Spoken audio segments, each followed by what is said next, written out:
माननीय सभामुख महोदय, जनावरहरूको जीवन रक्षाको लागि एकदमै सक्रिय रहने माननीय ज्यूहरू हामीले यहाँ देखेका छौँ। त्यो महत्त्वपूर्ण कुरा पनि हो।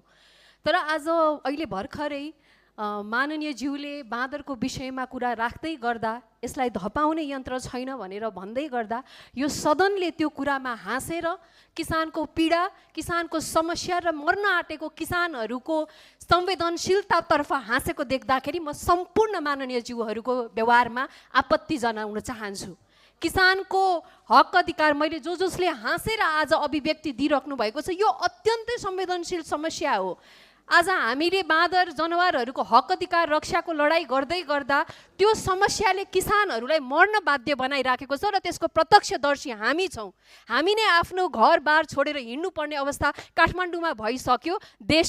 काठमाडौँ बाहिर गाउँका समस्याको त कुरै नगर्नुहोस्।